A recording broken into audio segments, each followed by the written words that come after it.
Y el tema de esta noche es las persecuciones futuras de la iglesia. Las persecuciones futuras de la iglesia.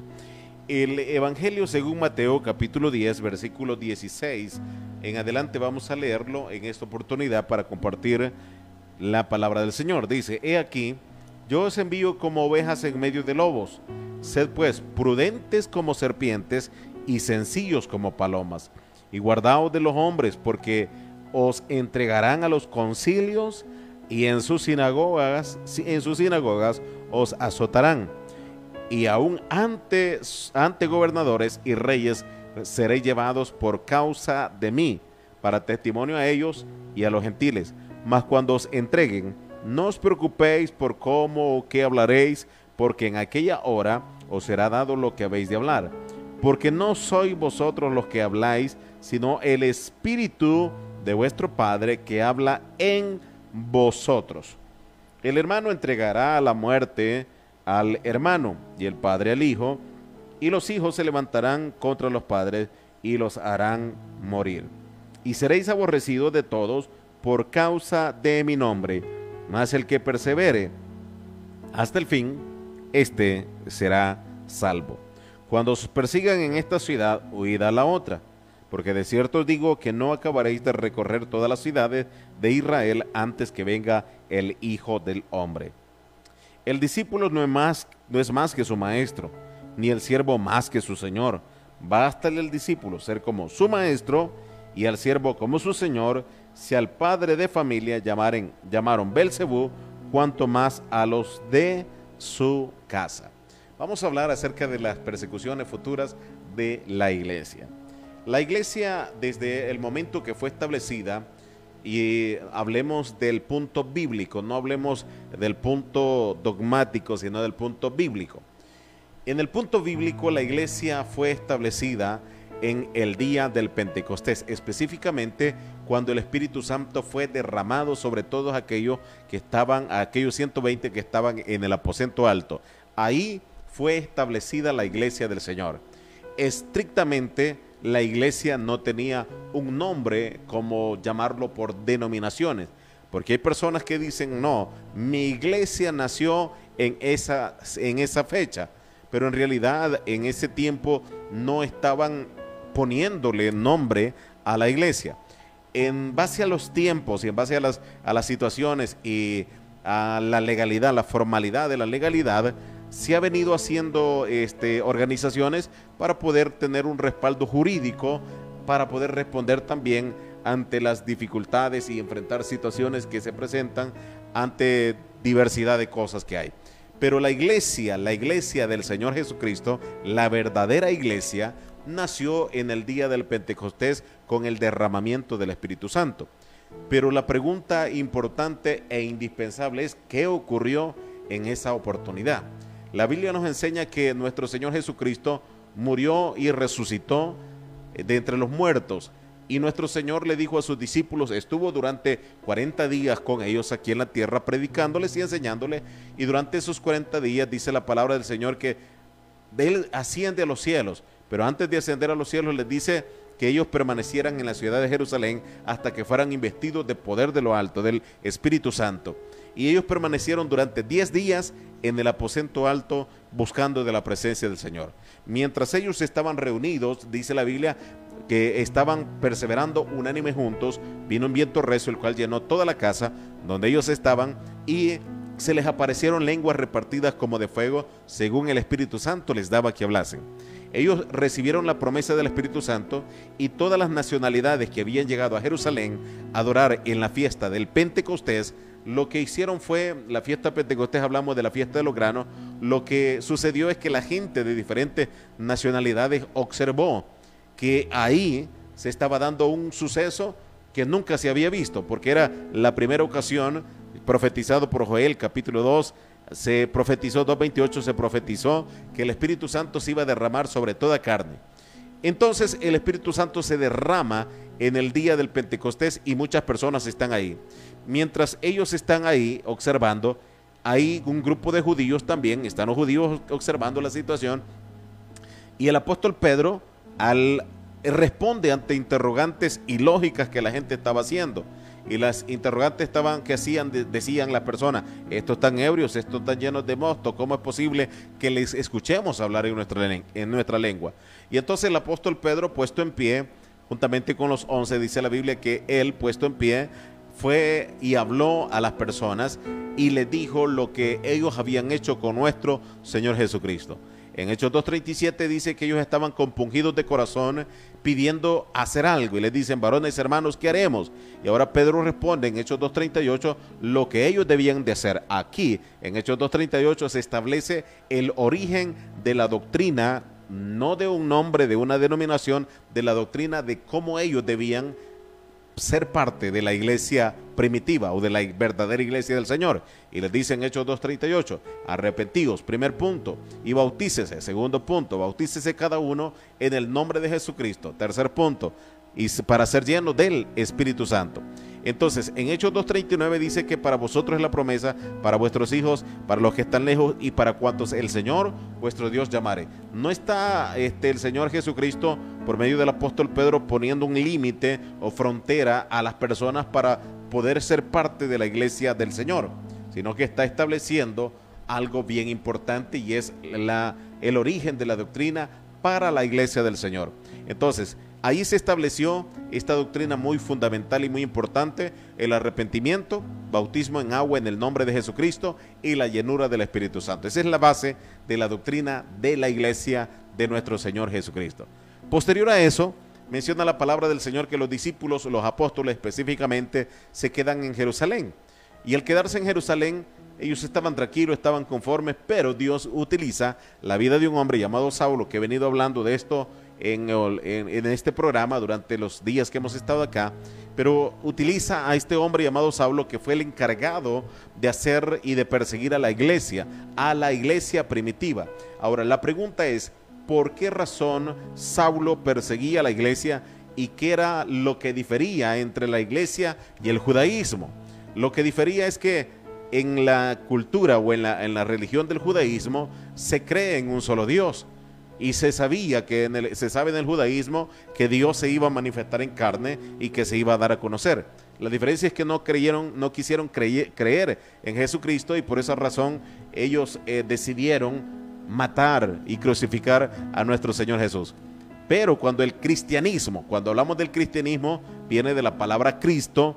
Cristo es el fundador del cristianismo, por eso cristianismo. En un principio la iglesia era conocida como los nazarenos. Después fueron conocidos como cristianos, y después se le da el título de evangélico, y después a cada persona se le da un título conforme a la organización que pertenezca. Pero en realidad en el día del Pentecostés se estableció la iglesia de nuestro Señor Jesucristo. Entonces, en base a eso, menciona la palabra del Señor que el apóstol, que Saulo todavía no era apóstol, conseguía cartas de los principales sacerdotes para perseguir la iglesia del Señor. Y en la persecución de la iglesia del Señor no perseguía al judaísmo, ni tampoco perseguía al dualismo, ni al politeísmo, ni al triteísmo, sino que perseguía a aquellos que creían en Cristo. Y la Biblia nos enseña que los primeros que se les llamó cristianos fueron única, estricta y específicamente a los que fueron bautizados en el nombre de nuestro Señor Jesucristo. A esos se les da el título de cristianos. Ahora, en base a esa situación, el Señor ya les había dicho antes de que estas cosas sucedieran, les habla de las persecuciones venideras para ellos.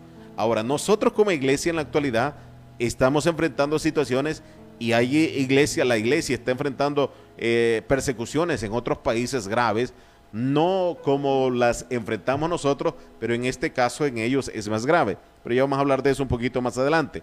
Entonces el Señor, hablando con los discípulos, les explica a ellos que ellos debían permanecer, ellos debían continuar, porque les dice la palabra del Señor en esta oportunidad que ellos serían aborrecidos de todos, y les dice por causa, aquí está la causa, por causa de mi nombre. En el caso de los apóstoles, Los apóstoles llevaban el nombre de su rabino, de su maestro, en este caso Jesucristo. Nosotros somos discípulos del gran maestro, nuestro Señor Jesucristo, y llevamos el nombre de nuestro Señor Jesucristo. Y es por esa razón que el Señor les dice, van a ser perseguidos por causa de mi nombre. Ahora, ustedes no van a ser parte del judaísmo ni del fariseísmo, no van a ser parte de la religión de los herodianos, sino que ustedes van a ser cristianos, y por causa de mi nombre, ustedes van a sufrir persecución. Y ahora les dice una diversidad de cosas que vamos a meditar rápida por causa del tiempo en radio, donde nos dice la palabra de Dios que el Señor envió a sus discípulos y los envía como ovejas en medio de lobos. Usted sabe perfectamente lo que le toca a una oveja cuando se enfrenta a una manada de lobos. Son totalmente, literalmente son despedazados. Y en cierta situación ocurre así con la diversidad de ideologías, del dogmatismo y con diversidad de pensamientos religiosos que hay, contrarrestando en el pensamiento de ellos y en la facultad de ellos la doctrina establecida por nuestro Señor Jesucristo. Entonces dice la palabra de Dios que el Señor les dice a ellos, sed pues prudentes como serpientes y sencillos como paloma, cualidad para alguien que es cristiano. Y le dice, y guardaos de los hombres, porque os entregarán a los concilios y en sus sinagogas os azotarán. Cuando nuestro Señor Jesucristo, Él estuvo siendo sentenciado por Pilato, puedo llamarle, sin temor a equivocarme, una persona muy hipócrita, porque a espaldas de todos los judíos estaba haciendo un juicio negativo contra nuestro Señor. Primero, en los juicios ni en el tiempo antiguo ni en la actualidad nunca se ha permitido que se hagan de noche.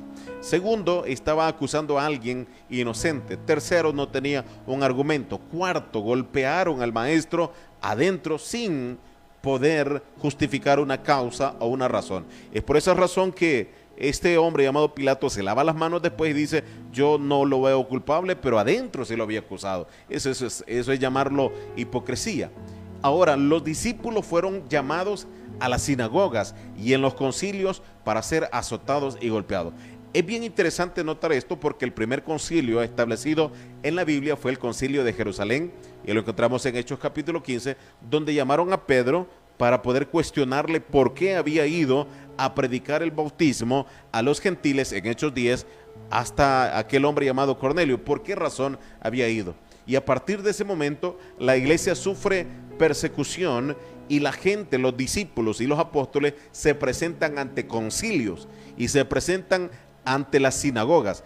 ¿Cómo es posible que la iglesia o los discípulos se presenten ante concilios y ante sinagogas si eran los lugares de adoración? ¿Y cómo es posible que se presente para ser acusado si en realidad de lo que estaban haciendo era juzgándoles de algo que era al punto de vista de ellos era lógico, pero en realidad era algo ilógico? Pero el Señor ya se los había profetizado y ya se los había dicho, y le dice, y ante gobernadores y reyes seréis llevados por causa de mí para testimonio a ellos y a los gentiles. Por causa de mí, les dice, ustedes van a ser llevados ante reyes, gobernadores, en las sinagogas, ante concilio, ustedes van a ser juzgados. Y ahora le dice, mas cuando os entreguen, no os preocupéis por qué o cómo o qué hablaréis, porque en aquella hora os será dado lo que habéis de hablar, porque no sois vosotros los que habláis, sino el Espíritu de vuestro Padre que habla en vosotros. Cuando Jesucristo le da esta palabra, debemos notar algo muy importante, porque hay personas que dicen, cuando los discípulos fueron a bautizar en el nombre de Jesucristo, cometieron una barbaridad, una barbarie, porque ellos hablaron de su propio entendimiento y de su pensamiento. Ese es el pensamiento lógico de la gente.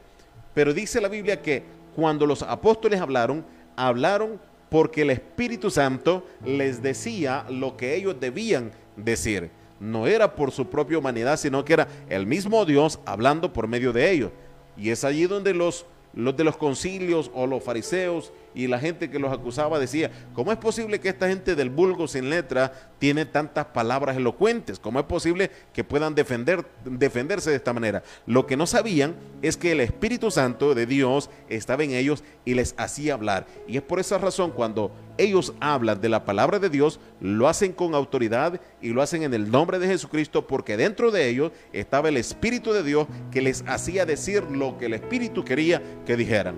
Entonces no podemos decir que los discípulos se equivocaron al momento de enseñar el bautismo en el nombre de Jesucristo, porque era el mismo Espíritu Santo que les hacía hablar de esta manera. Les dice, no se preocupen por cómo ustedes deben hablar. Pero ahora viene el Señor diciendo lo siguiente: y el hermano entregará la muerte al hermano, y el padre al hijo, y los hijos se levantarán contra los padres y los harán morir. Y seréis aborrecidos de todo por causa de mi nombre, mas el que persevere hasta el fin, este será salvo. Ahora, si nosotros observamos, el capítulo 10 está referido para los discípulos, para los apóstoles. Pero esto no quiere decir que solamente la persecución es para ellos. La iglesia va a entrar en un tiempo de persecuciones futuras, persecuciones donde se va a prohibir predicar la palabra del Señor. Va a llegar un momento donde los medios de comunicación serán censurados, donde las redes sociales serán censuradas, donde las iglesias ya intentaron cerrar las iglesias y donde se va a ser prohibido predicar más la palabra de Dios. Hay países donde existe el comunismo, donde la palabra de Dios no está siendo predicada con libertad. Hay países donde donde está la dinastía de un emperador, que no se permite compartir la palabra de Dios con tanta libertad como en la actualidad. Actualmente, valga la redundancia, tenemos en el país. Gracias al Señor por su misericordia, porque lo ha permitido, pero llegará un momento donde se va a sufrir una persecución. Hay países donde a los cristianos les tienen que coser la boca, literalmente, tienen que coserles la boca para que no prediquen la palabra de Dios, y de esta manera ellos se mueran de hambre. De esta manera ellos son torturados muchas veces, son decapitados por predicar la palabra de Dios. Ahora nosotros tenemos esta facultad, este medio para poder compartir la palabra de Dios, y es para usted, mi estimado hermano, que necesita afirmarse en el camino de Dios. Para usted, amigo, que piensa que la vida es eterna y que los bienes materiales es lo que le va a dar todas las posiciones y lo va a tener tranquilo. Todo lo material un día se termina, y dice la palabra del Señor que un día la palabra de Él también va a cesar, la palabra de Dios se va a terminar, y entonces van a empezar las persecuciones sobre la iglesia, las persecuciones sobre las religiones, y empezaremos, dice la palabra de Dios, a ser perseguidos por causa de su nombre. La pregunta es, ¿qué tan preparado está el cristiano para una persecución, y qué tan preparado está el amigo para ya no escuchar más palabra de Dios? Si hoy en día nosotros escuchamos la situación de los amigos, en algunas ocasiones, no todo, pero en algunas ocasiones dicen, los cristianos me tienen cansado, me tienen harto de tanta palabra, o de tanto que predican que el Señor viene y el Señor no viene. Pero qué tan difícil será también para el cristiano, que le hace difícil compartir la palabra de Dios con el vecino, con el amigo, con el compañero de trabajo, con el que está frente a él, con los que están al lado de él. Qué tan difícil se le hace.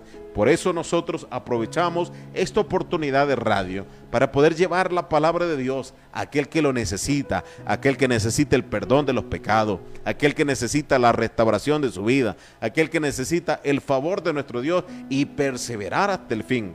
Ahora, quiero decirle algo muy importante. Nuestro Señor Jesucristo le dijo a los discípulos lo que ellos iban a sufrir. Y al apóstol Pablo se le dijo que iba a ser azotado, iba a ser golpeado, iba a sufrir de todo.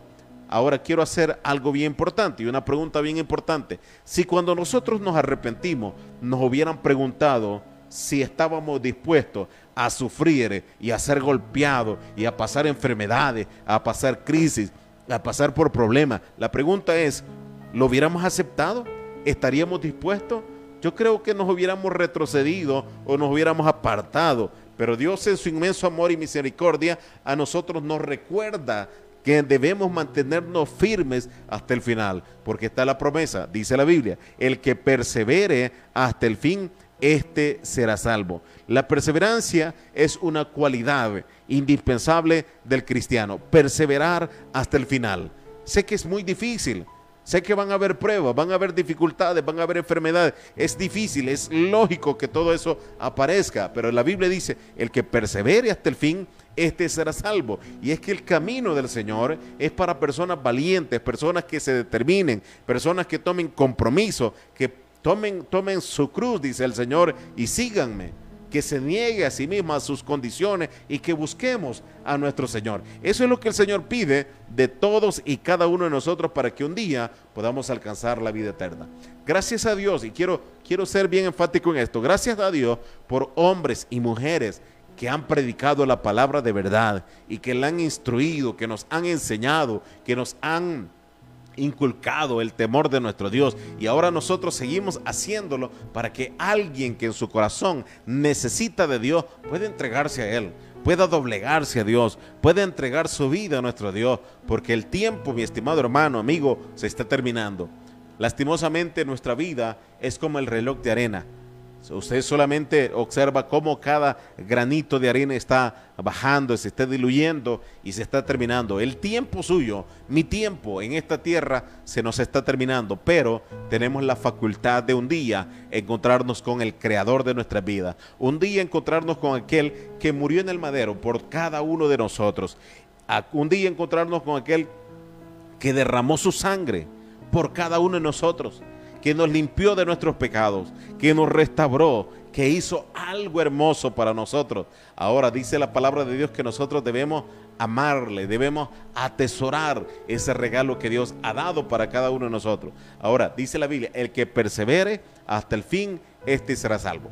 Si usted busca secularmente la historia de los apóstoles, se dará cuenta que todos y cada uno de ellos murieron. Solamente el único que murió de viejo fue Juan, pero cada uno de los apóstoles murieron torturados, decapitados, murieron de diferentes maneras. Los profetas murieron así. Y ahora, ¿por qué razón ellos se determinaron a morir sufriendo a pesar de todo lo que la gente dijera?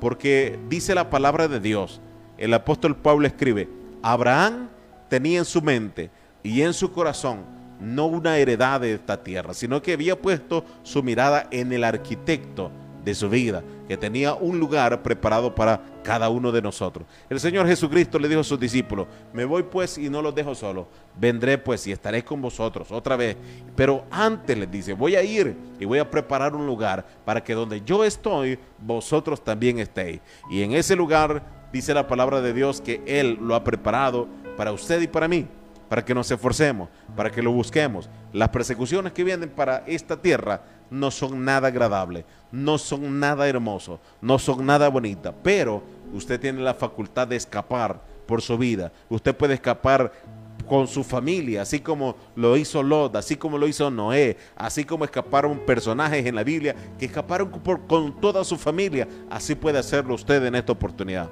Queremos invitarle, mi estimado hermano, amigo, que usted siga adelante, que usted pueda ver siempre la gloria de Dios, y Dios tiene un propósito grande para usted. No se detenga, luche, esfuerce, siga adelante, continúe en el proceso que Dios tiene para usted.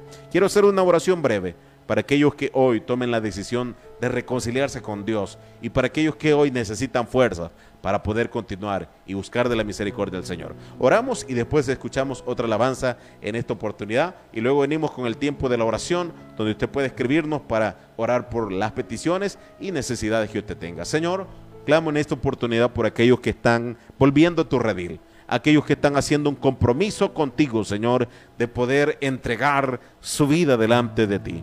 Clamo por mis hermanos también, cada hermano que está pasando por debilidades espirituales. Dales las fuerzas necesarias para que continúen, para que te sirvan, para que luchen hasta el final y podamos ser librados de esas persecuciones venideras. En el nombre maravilloso de Jesús. Amén y amén.